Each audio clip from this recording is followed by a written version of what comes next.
유다서 말씀을 나누게 됩니다. 오늘 하고 이따 금요 기도의 시간에 유다서 말씀을 나누게 되는데요.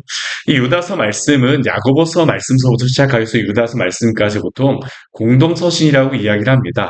사도 바울의 바울 서신이 끝나고 나서 여러 다른 사도들과 또한 그 초대교회 시대 이 예수님의 또한 제자들 가운데에 썼던 그러한 편지들이 모아져 있는 것이 바로 이 공동서신입니다. 근데 이 공동서신들의 공통적인 주제가 한 가지가 있는데요. 이게 무엇이냐면 사도 바울이 복음과 구원에 대한 것을 정리하게 말씀하였다라고 이야기를 한다면 이 공동서신에서는 이 복음에 대한 그러한 내용들에 대해서 말하지 않는 것은 아니지만 말씀하지 않는 것은 아니지만 그것보다는 더 관심 기울여서 이야기하고 있는 것이 무엇이냐면 이 야고보서 말씀서부터 공통적으로 계속 이야기하는 게 무엇이냐면 흩어져 있는 교회와 성도들에게 이 편지를 보내는 것입니다.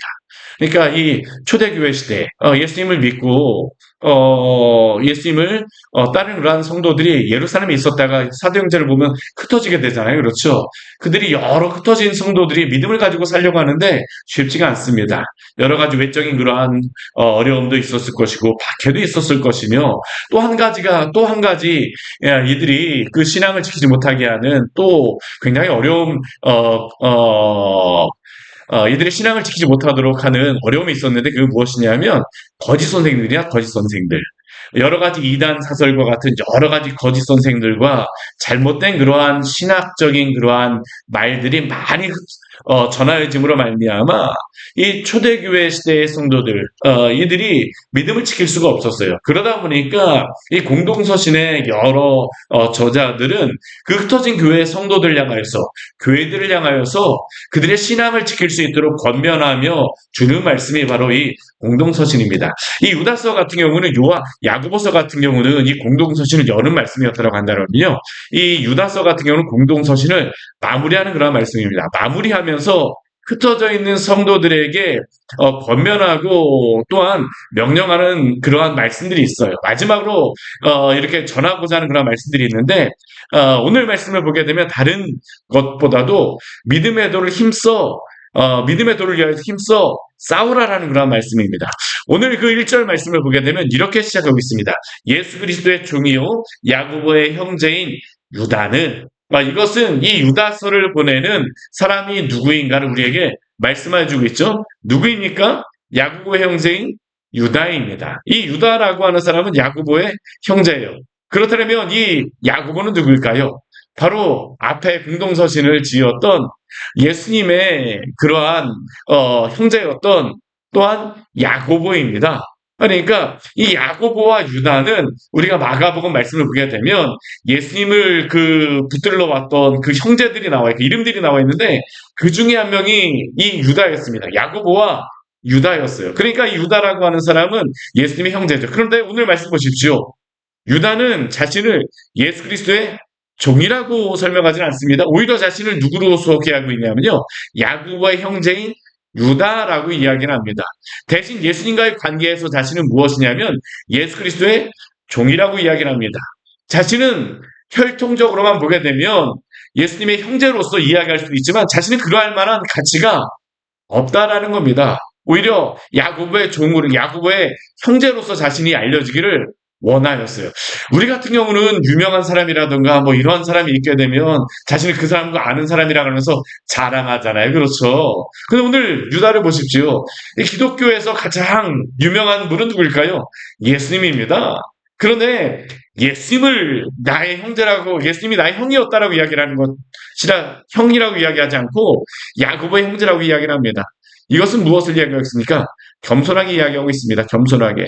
자신을 이렇게 드러내고자 하진 않아요. 그러나 자신은 야고보의 형제 유다로서 만족한다라는 겁니다.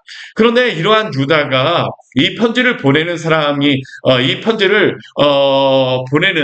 받는 사람들을 우리 그 다음에 이야기하고 있는데요. 누구에게 이 편지를 유다가 보냈냐면 부르심을 받은 자들에게 보내고 있습니다. 우리 1절 말씀을 보게 되면 부르심을 받은 자라고 이야기를 합니다. 이 부르심을 받은 자는 어떠한 사람일까요? 그 뒤에 보게 되면 세 가지로서 우리에게 이야기하고 있는데요. 첫 번째는 무엇이냐면 하나님 아버지 안에서 사랑을 얻은 자. 하나님 앞에서 구원받은 성도는 어떠한 사람입니까? 부르심을 받은 사람은 누구입니까? 하나님 아버지 안에서 사랑을 얻은 자인 줄 믿으십시오. 하나님께서 사랑하신 자가 바로 부르심을 받은 자죠. 택하심을 받은 자죠. 또 두 번째는 어떠한 사람입니까? 예수 그리스도를 위하여 지키심을 받은 자라고 이야기를 하고 있습니다. 예수 그리스도를 위하여 지키심을 받은 자. 그러니까 이 지키심을 받은 자라, 예수 그리스도를 위하여서 지키심을 받은 자라고 하는 의미는 또 다른 의미에서는 무엇이냐면, 이들의 이 부르심을 받은 자들이 무엇이란 거로부터 지킴을 받아야 된다는 겁니다.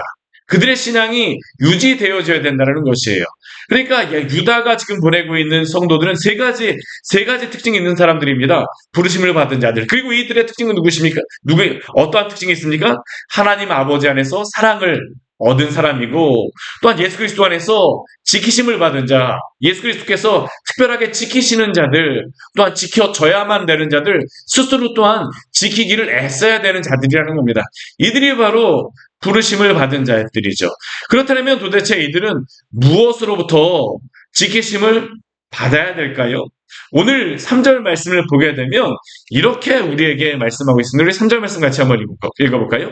사랑하는 자들아, 우리가 일반으로 받은 구원에 관하여 내가 너에게 편지하려는 생각이 간절하던 차에 성도에게 단번에 주신 믿음의 도를 위하여 힘써 싸우라는 편지로 너희를 권하여야 할 필요를 느꼈노니.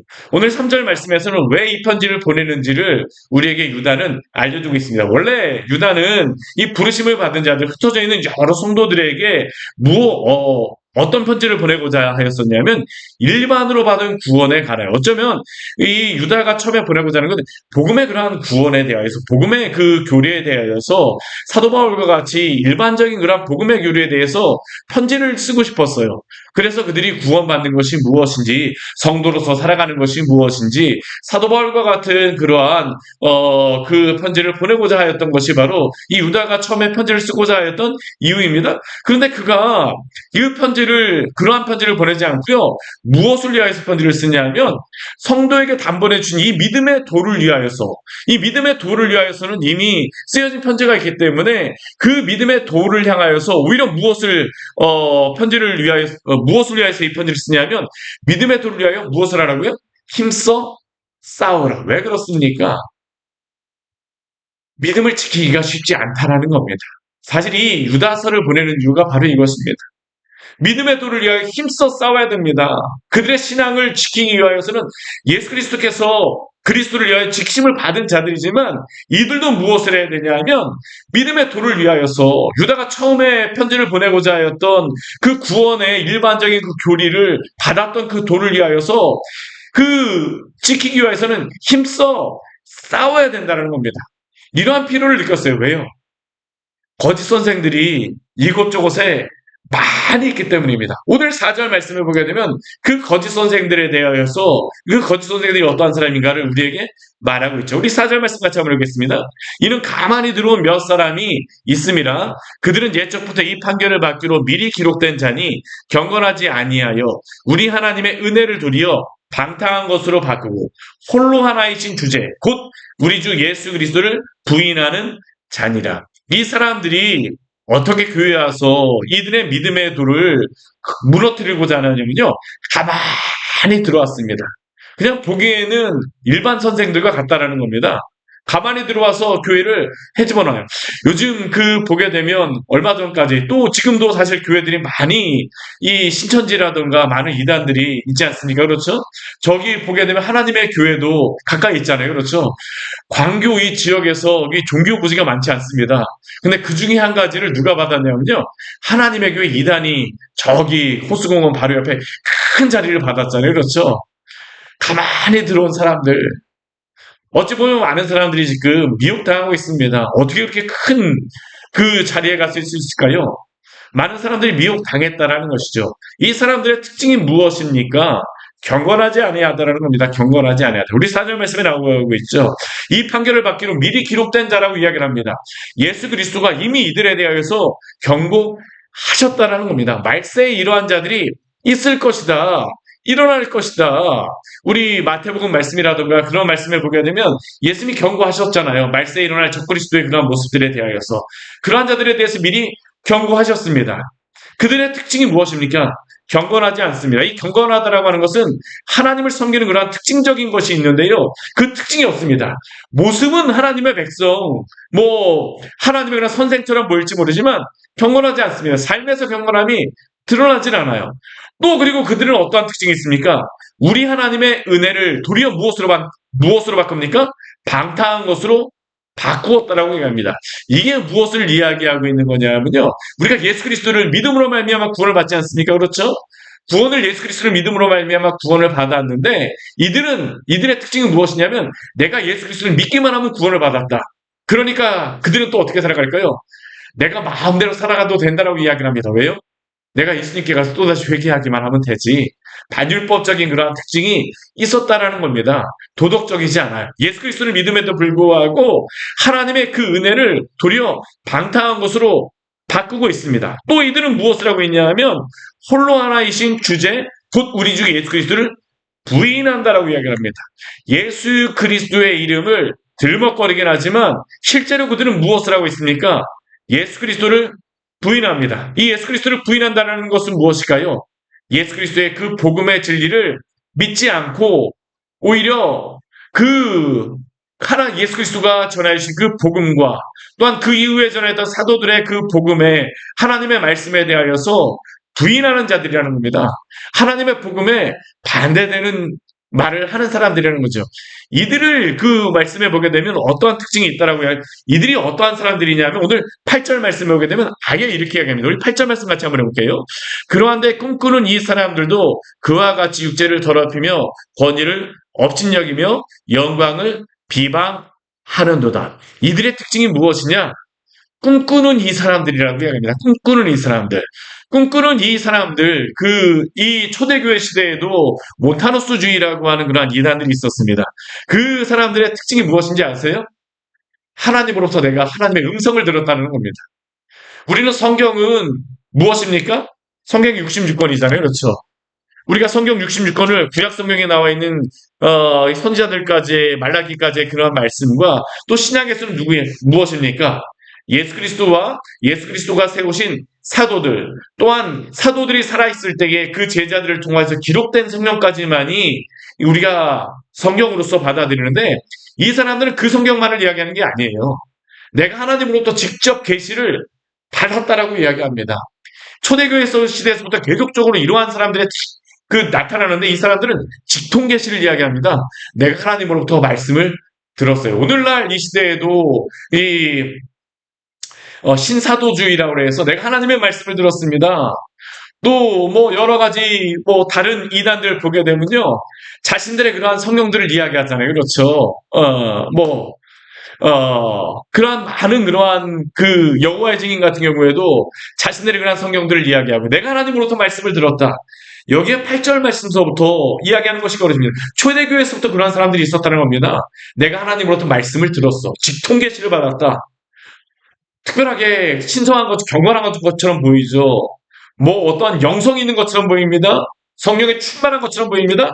근데 이 사람들은 어떻습니까? 결코 그렇지 않습니다. 오늘 뒤에 보게 되면 이 사람들의 특징이 무엇이냐면 그와 같이 육체를 더럽혔다라고 이야기합니다. 경건하지 않았다라는 이야기합니다. 도덕적이지 않았다는 겁니다. 굉장히 방탕한 것을 오늘 유다서 말씀을 보게 되면요.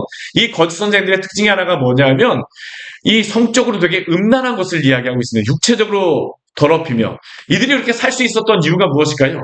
내가 하나님의 말씀을 직접 듣는 사람이기 때문에 나는 괜찮다라는 겁니다. 우리 오늘날도 보게 되면요. 신천지, JMS, 통일교 다 이들 교주들의 특징이 무엇입니까? 성적으로 문란하잖아요. 이들이 내가 하나님과 같고 예수 그리스도라고 성령이라고 이야기하고 자신을 하나님의 하나님이라고까지 이야기하는 이 사람들. 그런데 그들이 결국엔 어떻습니까? 육체적으로 굉장히 경건하지 않지 않습니까? 굉장히 타락한 모습을 보이겠죠. 왜 그럴까요? 내가 성경을 하나님으로부터 듣는다라고 하면 내가 하나님이라고 주장을 하죠. 그러다 보니까 이들이 이렇게 더러운 그러한 도덕적으로 불순한 그러한 삶을 살아갈 수밖에 없습니다. 이게 초대교회에서부터 있었다는 겁니다. 계속적으로 있었던 것입니다. 오늘날 일어나는 이단들이 옷만 바꿔 입었을 뿐이지 초대교회로부터 별반 다르지 않습니다. 그러니까 오늘 유다가 이러한 사람들이 교회에 와서 막 헤집어 놓으니까 편지를 보내는 것이죠. 그래서 이 유다서 말씀 같은 경우는 오늘도 굉장히 필요한 말씀입니다. 그리고 이들은 어떻습니까? 권위를 업신여깁니다. 내가 말씀을 들었다니까 하나님의 말씀을 인정할까요? 그렇지 않습니다.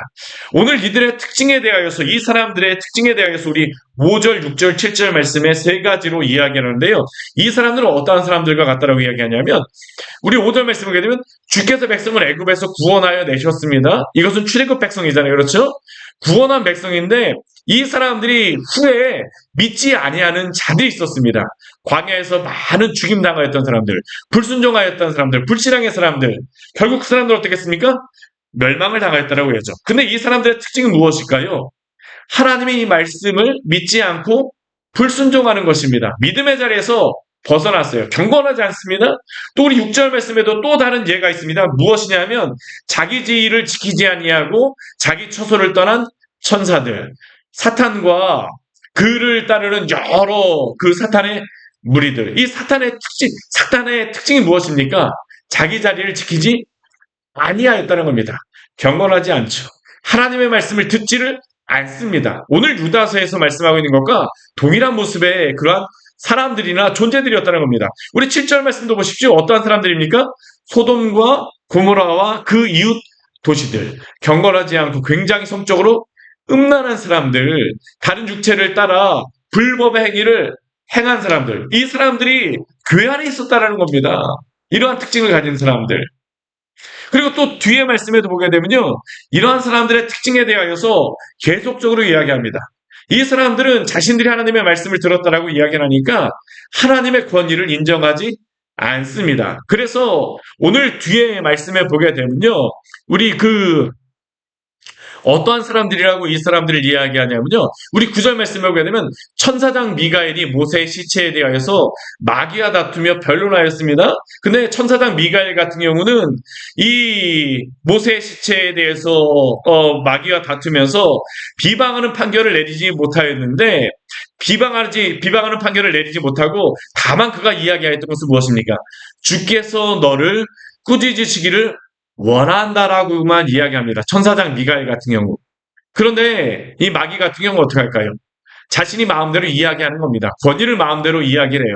이것은 무엇을 이야기하냐면 권위를 인정하지 않는 사람이라는 겁니다. 마음대로 비방하는 사람들, 본능적으로 행하는 사람들. 그래서 11절 말씀해 보게 되면요. 이 권위를 인정하지 않는 세 가지의 사람들의 부를 이야기합니다. 우리 11절 말씀 같이 한번 읽어볼까요? 화 있을진저 이 사람들이여 가인의 길에 행하여며 싹을 위하여 발람의 어그러진 길로 몰려갔으며 고라의 폐역을 따라 멸망을 받았도다. 여기에 보게 되면 세 가지의 예가 있습니다. 가인, 또 누구입니까? 발람, 또 누구입니까? 고라죠. 근데 이 세 사람의 특징이 무엇이냐면 다 하나님의 주권과 하나님의 뜻을, 하나님의 권위를 인정하지 않았던 사람들입니다. 가인도 하나님이 경고하셨음에도 불구하고 자신의 동생을 돌로 쳐서 죽였잖아요. 하나님의 권위를 인정하지 않습니다. 발람도 그렇습니다. 거짓 선지자로 하나님이 명령하셨음에도 불구하고 지키지 않죠. 고라도 그렇습니다. 모세의 그러한 권위를 인정하지 않는 사람들. 특징적으로 이 사람들은 하나님의 말씀과 권위를 인정하지 않았던 사람들입니다. 근데 이 사람들에게는 어떠한 특징이 있습니까? 오늘 12절 말씀을 보게 되면 이 거짓 선생들에 대해서 유다서는 경고하고 있는 겁니다. 12절 말씀을 보게 되면 이들에게는 특징이 한 가지가 있는, 이들의 그 모습이 나와 있는데, 이들은 선생이라고 하지만 그들에게는 무엇이 없을까요? 12절 말씀을 보게 되면 애찬의 암초라고 이야기합니다. 이 애찬이라고 하는 것은 성찬을 하는 것이죠. 근데 성찬이라고 하는 것은 그리스도의 몸과 피를 나누는 거잖아요. 그렇죠? 살과 피를 나누는 의식인데, 근데 이들은 성찬을 나누는데, 그리스도의 그 복음을 나누는데 암초와 같습니다. 암적인 존재라는 것이죠. 또 이들은 어떻습니까? 자기 몸만 기르는 목자입니다. 성도들은 생각하지 않습니다. 교회는 생각하지 않습니다. 오직 자기만 위해서 살아가는 사람들이죠. 또 그들은 어떤 사람들입니까? 바람에 불려가는 물 없는 구름이라고 이야기합니다. 구름이 지나가게 되면 이스라엘 사람들은 항상 무엇을 기대했냐면 비를 기대했거든요. 근데 비가 없는 구름입니다. 쓸모없다라는 것이죠. 또 뒤에 보게 되면 뿌리까지 뽑힌 열매 없는 가을나무.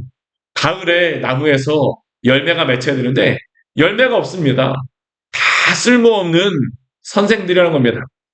하나님의 그러한 심판이 있다라는 것이죠. 15절 말씀에 보게 되면 이들에 대하여서 심판하실 거라고 이야기하는데 하나님이 이들을 심판하실 때 어떠한 일을 행하신다고 이야기해요. 우리 15절 말씀 우리 같이 한번 읽겠습니다.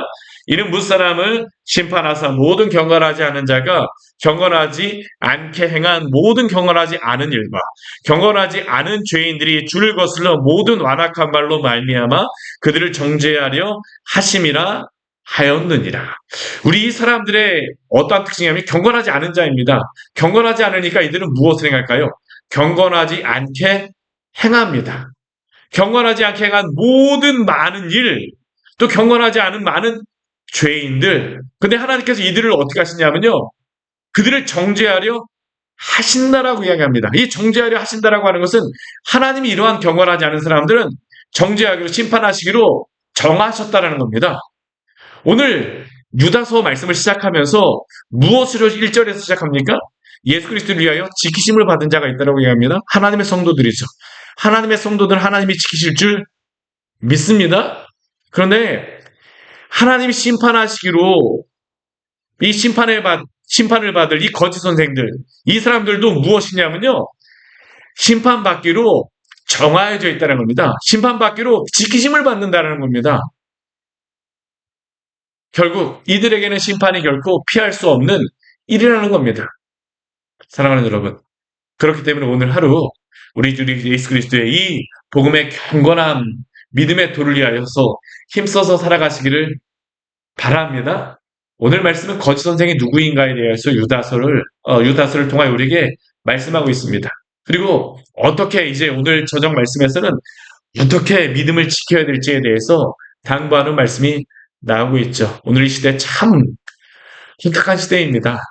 교회 안에서도 참된 복음을 듣기가 쉽지 않고 어찌 보면 이단들이 교회 안에까지 영향을 미치고 많은 사람들에게 옳지 않은 그러한 교리를 가지고 옳지 않은 그러한 진리를 가지고 진리인 것 마냥 많은 영혼들을 미혹하고 있습니다. 초대교회에서부터 있었던 그러한 일들입니다.